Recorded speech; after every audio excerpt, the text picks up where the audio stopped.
Ibu, saudara-saudari sekalian, pada saat ini kita akan membaca dan merenungkan sebagian dari firman Tuhan. Sebelumnya, mari kita berdoa bersama. Tuhan Allah Bapa kami, pada hari Minggu ini kami bersyukur karena kami dapat beribadah dan kami akan membaca, merenungkan, serta disapa oleh firman-Mu. Tuhan, kami mengarahkan hati kami untuk menerima sapaan firman-Mu. Berkaryalah ya Tuhan dalam Roh Kudus-Mu. Buatlah kami menjadi lembut, menjadi rendah hati dalam mendengarkan firman-Mu. Ubahkanlah hidup kami oleh firman-Mu ya Tuhan, karena firman-Mu adalah kebenaran, supaya jalan kami tetap di jalan kebenaran Tuhan, sampai kami masuk tiba di rumah-Mu. Bapa, pada saat ini kami akan merenungkan tema tentang memelihara kesatuan roh. Tuhan, Engkaulah yang mempersatukan kami dalam Tuhan Yesus Kristus. Kiranya kami semakin mengerti bagaimana kami telah Engkau satukan seluruh orang yang mengaku dan percaya Yesus Kristus adalah Tuhan dan Juru Selamat. Dan kiranya kesatuan ini menggerakkan kami semua untuk saling rendah hati, saling mendukung, saling menolong. Ya Tuhan, ajarkanlah kami firman-Mu pada saat ini. Di dalam nama Tuhan kami Yesus Kristus kami berdoa. Amin. Bapak Ibu saudara-saudari, bacaan kita diambil dari surat Efesus pasal 4 ayat yang pertama sampai ayat yang ke-7. Saya bacakan untuk kita semua. Sebab itu aku menasihatkan kamu, aku orang yang dipenjarakan karena Tuhan, supaya hidupmu sebagai orang-orang yang telah dipanggil berpadanan dengan panggilan itu. Hendaklah kamu selalu rendah hati, lemah lembut dan sabar. Tunjukkanlah kasih-Mu dalam hal saling membantu, dan berusahalah memelihara kesatuan roh oleh ikatan damai sejahtera, satu tubuh dan satu roh, sebagaimana kamu telah dipanggil kepada satu pengharapan yang terkandung dalam panggilan-Mu. Satu Tuhan, satu iman, satu baptisan, satu Allah dan Bapa dari semua, Allah yang di atas semua dan oleh semua dan di dalam semua. Tetapi kepada kita masing-masing telah dianugerahkan kasih karunia menurut ukuran pemberian Kristus. Demikianlah firman Tuhan. Bapak Ibu saudara-saudari sekalian, mari kita bertanya, apakah kita optimis bahwa tubuh Kristus atau gereja lokal di mana kita berada sedang berjalan menuju perwujudan kerajaan Allah? Apa tanda-tandanya bahwa kita sedang berjalan menuju perwujudan kerajaan Allah? Untuk lebih membuka wawasan kita lagi terkait melihat hal ini, mari kita bertanya. Misal GKPI di Banjarmasin, apakah GKPI di Banjarmasin menunjukkan perwujudan kerajaan Allah secara mandiri, terlepas dari keberlangsungan dan keberadaan ada GKPI lain di pinggiran Danau Toba? Bisa gak kita mengaku bahwa kita sedang berjalan menuju perwujudan kerajaan Allah ketika kita melihat diri kita ini mandiri secara eksklusif tanpa melihat keberadaan GKPI yang lain. Dan lebih jauh lagi, apakah misalnya GKPI dapat menunjukkan perwujudan kerajaan Allah jika keberadaannya tidak berjalan bersama dengan HKBP, dengan GKPS, dengan GKE, dengan GPIB? Nah, Bapak Ibu saudara-saudari sekalian, tema tentang keesaan gereja atau kesatuan umat Tuhan bukan tema sampingan, sebagaimana yang kita tahu dari doa Yesus dalam Yohanes 17, supaya mereka menjadi satu. Dan dalam surat Efesus ini pun Sang Rasul memberi perhatian yang besar kepada rencana Allah. Dalam Efesus 1 ayat 10, rencana Allah itu adalah untuk mempersatukan di dalam Kristus sebagai kepala segala sesuatu. Jadi pada saat ini ada dua hal yang mau kita renungkan. Bagaimana kita bersatu. Meskipun sekarang ada ragam denominasi Protestan. Dan juga yang kedua, tadi yang pertama bagaimana kita bersatu, yang kedua bagaimana memelihara persatuan yang dikerjakan atau dipimpin Roh Kudus, yang memimpin kita untuk tunduk kepada Kristus Sang Kepala. Bagaimana kita memeliharanya? Jadi kita masuk pada yang pertama, bagaimana kita bersatu. Ayat 3 tadi mengatakan, berusahalah memelihara kesatuan roh oleh ikatan damai sejahtera.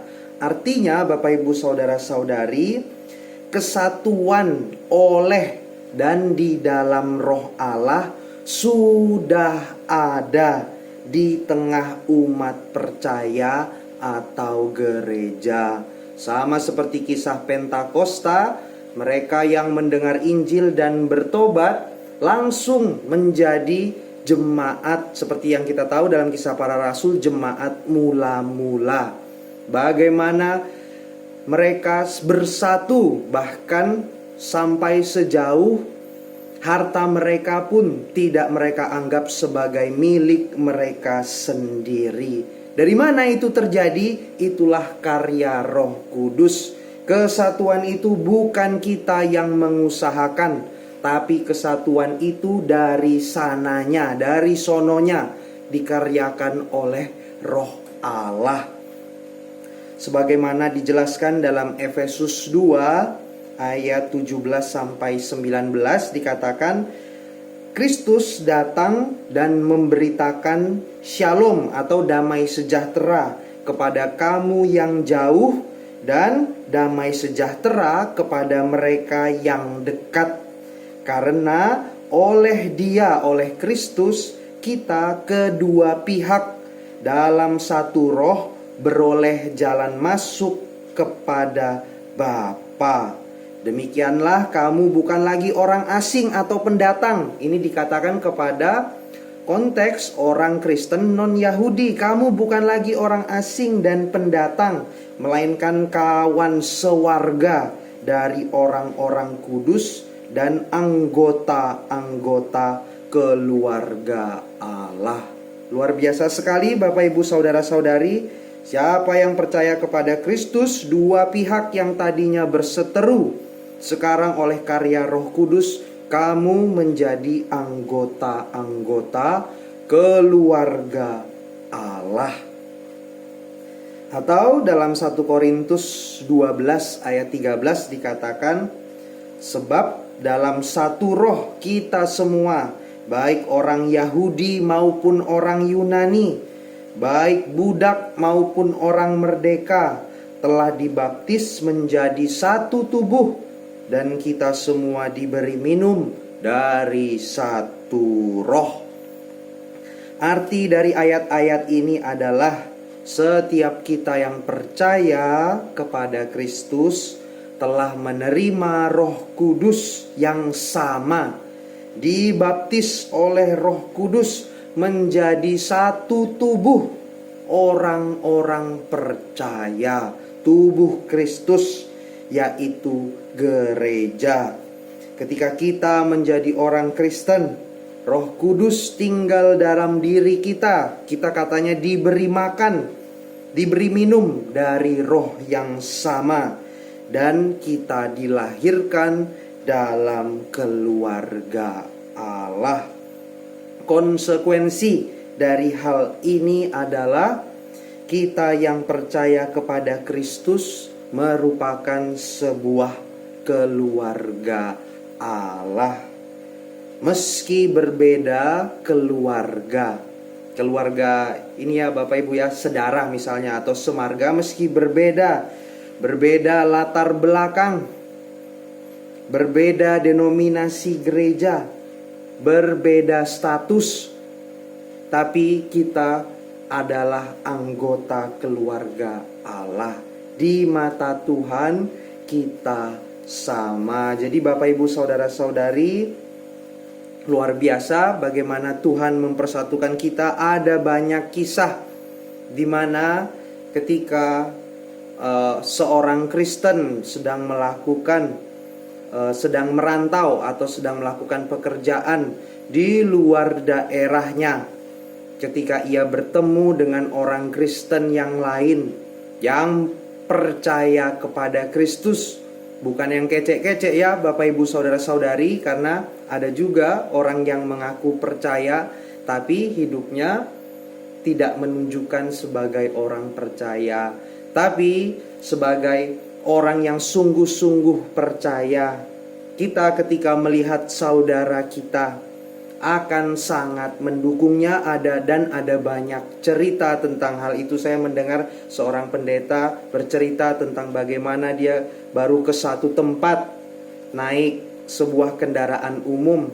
Dia berjumpa dengan orang yang berasal dari timur Indonesia, dan kata dia langsung akrab seperti sebuah keluarga, hanya karena tahu, wah kita nih sama-sama Kristen. Mereka ketika transportnya istirahat, mereka makan bersama, banyak cerita, bahkan sampai di kota tujuan pun mereka masih menjalin hubungan. Padahal baru kenal hari itu juga, tapi kata pengakuan pendeta itu rasanya sudah seperti bertemu teman lama.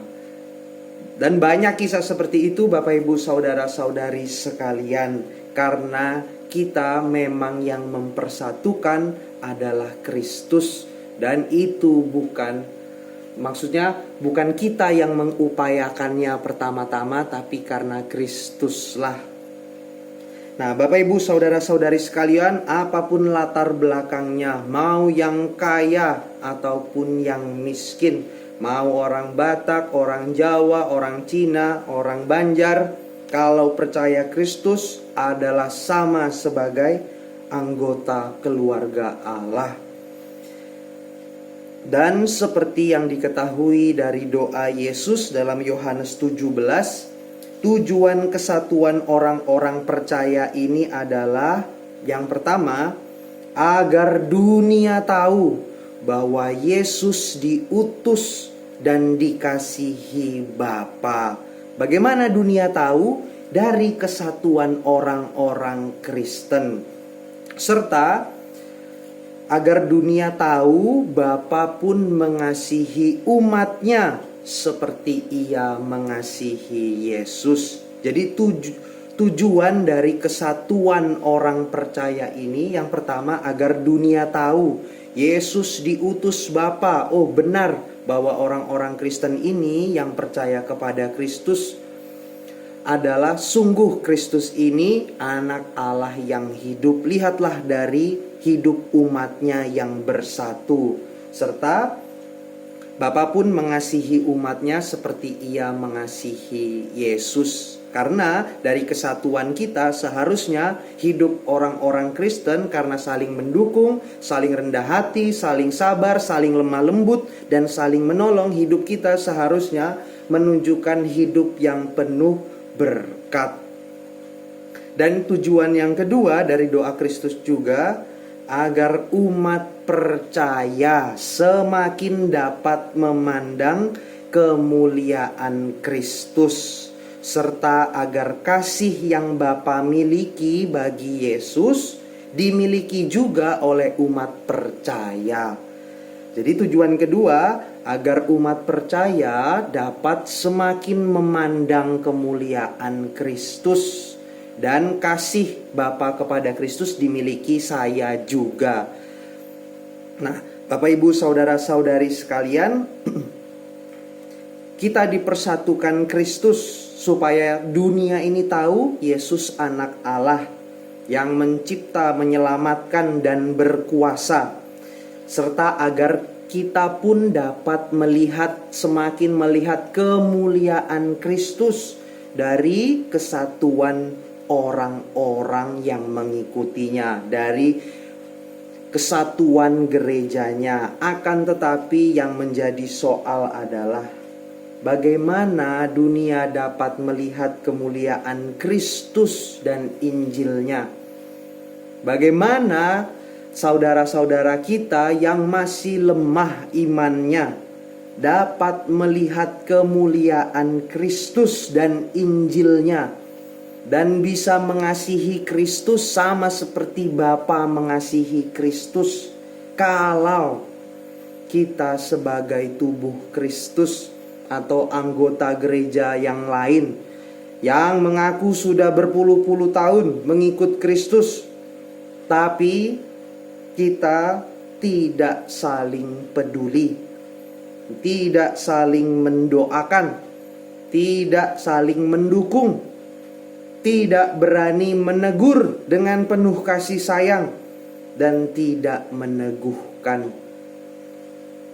Bagaimana kita dapat melihat tujuan Allah itu sedang dikerjakan kalau kita sendiri pun tidak mau dipimpin Roh Kudus? Ketika kita memperlakukan saudara seiman kita tidak setara. Nah, oleh karena itu Bapak Ibu saudara-saudari, sekarang kita masuk kepada bagian yang kedua, memelihara kesatuan roh sebagaimana tema kita. Kesatuan yang dari sononya atau yang diberikan Tuhan, yang dikerjakan Roh Kudus, yang seperti terjadi di jemaat mula-mula, adalah salah satu karya dan peran penting Roh Kudus.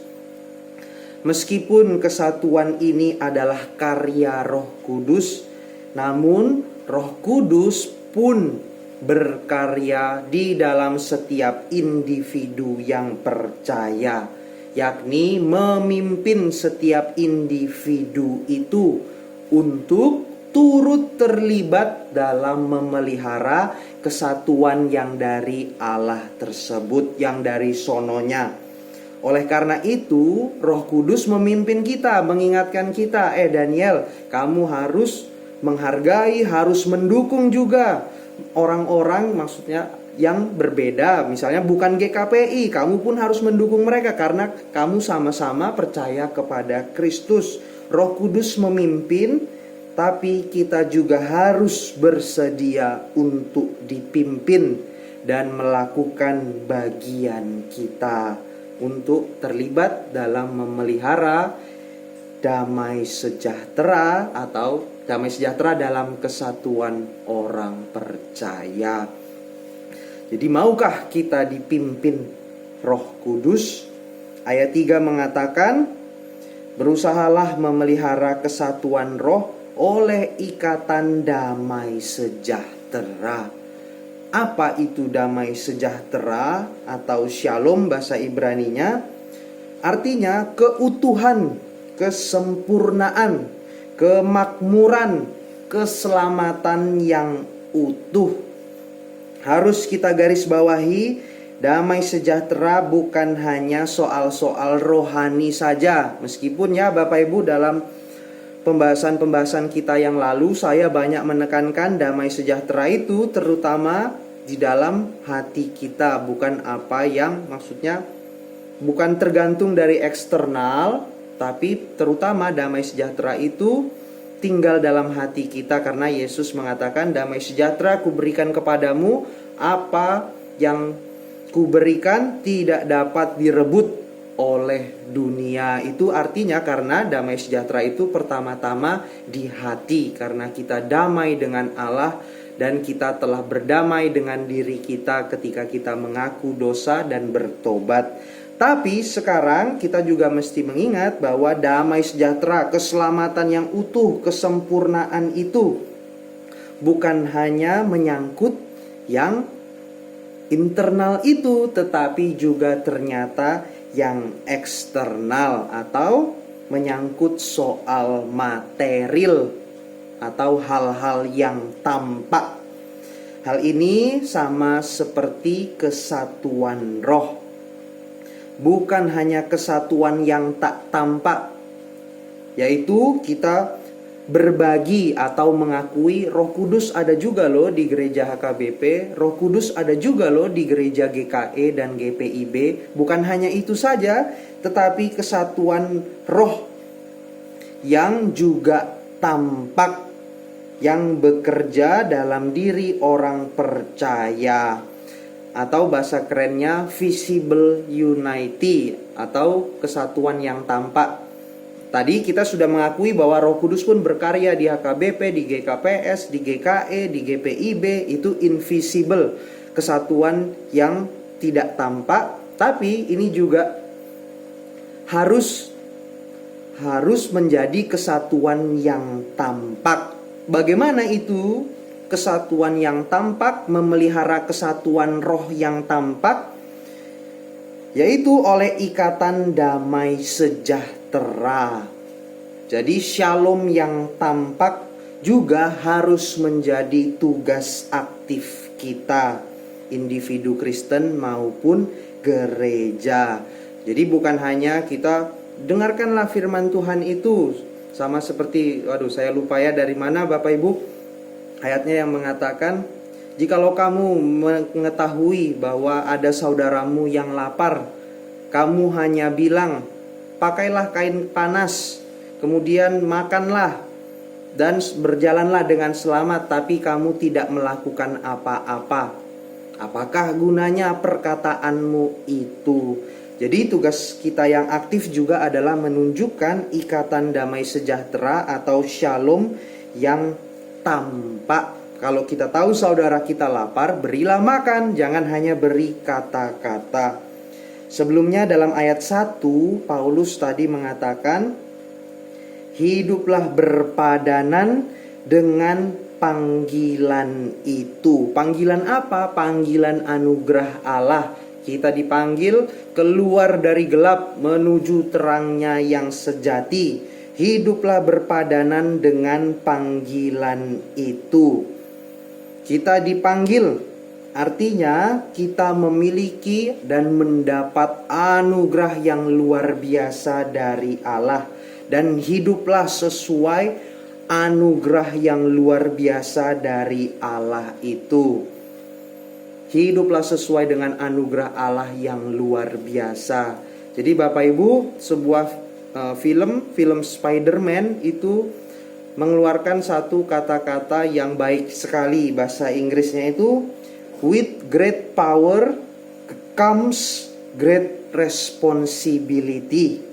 Dengan kekuatan atau kekuasaan yang besar, maka datang tanggung jawab yang besar. Itu sama artinya dengan hiduplah berpadanan dengan panggilan Allah, dengan anugerah Allah yang besar. Itu sekarang kita diingatkan oleh film Spider-Man. Dengan panggilan Allah yang besar itu datang tanggung jawab yang besar. Atau dalam Lukas 12 ayat 48 dikatakan, setiap orang yang kepadanya banyak diberi, daripadanya akan banyak dituntut. Dan kepada siapa yang banyak dipercayakan, daripadanya akan lebih banyak lagi dituntut. Oleh karena itu, maka Bapak Ibu Saudara-saudari, kita memiliki tanggung jawab kepada saudara-saudari seiman kita. Bukan hanya yang di GKPI, tetapi juga di luar GKPI. Bukan hanya yang di Banjarmasin, tapi juga yang di luar Banjarmasin. Karena kita dipanggil dalam anugerah yang besar, hiduplah berpadanan dengan panggilan itu. Ketika kita mendapat banyak berkat, kepada kita pun banyak dituntut Tuhan untuk berbuat besar kepada orang lain. Dan dari perikop kita juga mendapat perintah konkretnya. Dalam perikop ini Paulus menjelaskan sejumlah tanggung jawab memelihara damai sejahtera yang tampak itu, yakni dengan rendah hati, lemah lembut, sabar, dan saling membantu. Ayat 2. Inilah salah satu tanggung jawab kita yang tampak: rendah hati, lemah lembut, sabar, dan saling membantu. Pertanyaannya, Bapak Ibu Saudara-saudari, apakah gereja dan anggota-anggota gereja kita sudah memiliki kerendah hatian untuk menerima saudara-saudari seiman atau keberadaan denominasi yang lain?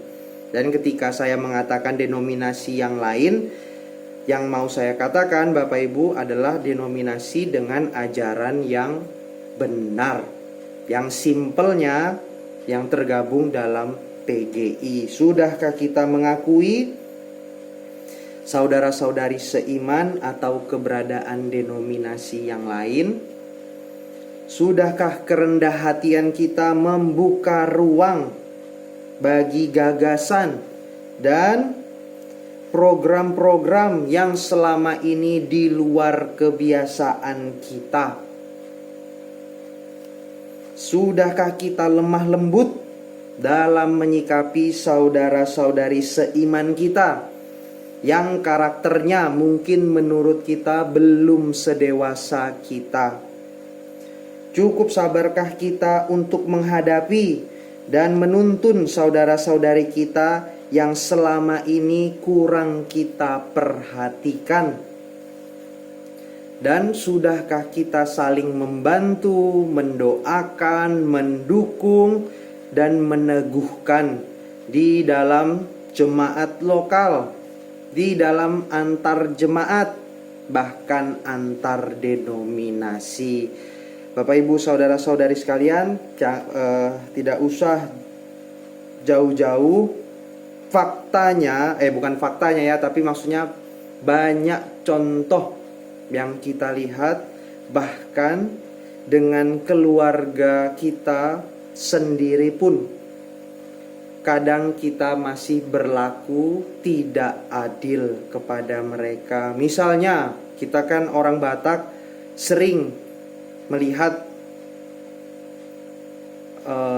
saudara kita, misalnya ada keponakan, ada bere, atau ada anak dari Uda, anak dari bapak tua, atau bere yang tinggal serumah dengan kita, dikirim dari kampung supaya bisa sekolah di kota atau supaya bisa bantu-bantu kerja. Tujuannya untuk apa dikirim itu, Bapak Ibu Saudara-saudari? Supaya anak yang dikirim itu mendapat support kita. Tapi yang kita lihat, banyak keluarga-keluarga Kristen yang memperlakukan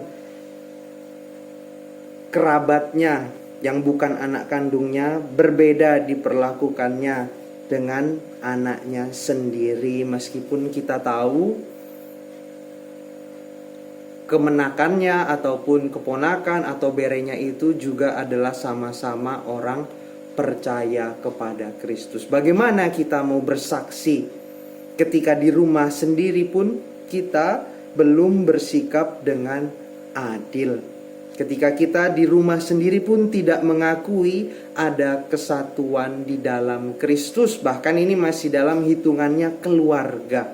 Bagaimana dengan kita bisa berbicara dalam tingkat yang lebih jauh, bahkan di keluarga sendiri pun kita masih melakukan hal-hal yang demikian. Bapak Ibu Saudara-saudari, memelihara kesatuan roh dalam ikatan damai sejahtera yang tampak itu bukan memenuhi tugas panggilan secara formalitas, secara legalistis. Ayo kita dukung PGI. Ayo sekali-sekali kita bikin acara kebersamaan dengan gereja lain. Ayo kita ikut kesatuan ekumenis. Itu hanya sekali-sekali Bapak Ibu, tapi shalom yang mesti tampak dalam keseharian kita berinteraksi dengan sesama saudara seiman. Kita cenderung fokus pada diri atau keluarga sendiri, ataupun pada gereja sendiri, dan belum kepada keluarga lain, belum kepada gereja-gereja lain. Padahal sebenarnya memelihara ikatan damai sejahtera antar saudara seiman berarti juga memelihara kesatuan roh yang diinspirasikan oleh Roh Kudus. Artinya Bapak Ibu, tugas ini sangat penting karena Roh Kudus sendiri yang berkarya untuk hal ini. Sama seperti ketika Kristus mengatakan, pergilah jadikanlah semua bangsa menjadi muridku. Ini kan kita anggap penting, misi untuk menginjili. Tapi misi untuk memelihara kesatuan roh ini pun juga penting. Saling mengasihilah kamu sebagai saudara seiman. Kamu adalah tubuh Kristus. Kan seperti itu. Maksudnya banyak sekali ayat yang menerangkan supaya kita hidup penuh kasih kepada semua orang, tapi terkhusus kepada saudara-saudari kita seiman. Oleh karena itu Bapak Ibu saudara-saudari, mari kita mulai mengubah paradigma kita tentang bergereja. Gereja bukan hanya soal agar keluarga saya, dan atau gereja saya saja yang selamat dan sejahtera. Karena memang kita sudah selamat dan sejahtera jikalau kita sungguh-sungguh beriman. Seharusnya kita sudah selesai dengan diri kita sendiri, dan kita harus bisa menolong orang lain. Itulah artinya kita orang yang selamat, orang yang merdeka, orang yang memiliki damai sejahtera. Kita sudah selesai dengan diri sendiri, dan sekarang kita bisa menolong orang lain. Gereja adalah tentang perjalanan bersama dengan saudara-saudari seiman yang lain untuk memenuhi panggilan Allah. Kerajaan Kristus bukan hanya kita doang, bukan hanya keluargaku saja, bukan hanya gereja lokalku saja. Adalah kelalaian dan juga tinggi hati pada panggilan Allah jika kita hanya memikirkan diri, keluarga, gereja sendiri saja. Kiranya kita tunduk pada pimpinan Roh Kudus yang memanggil kita untuk memelihara damai sejahtera bagi sesama saudara seiman kita di seluruh dunia. Amin.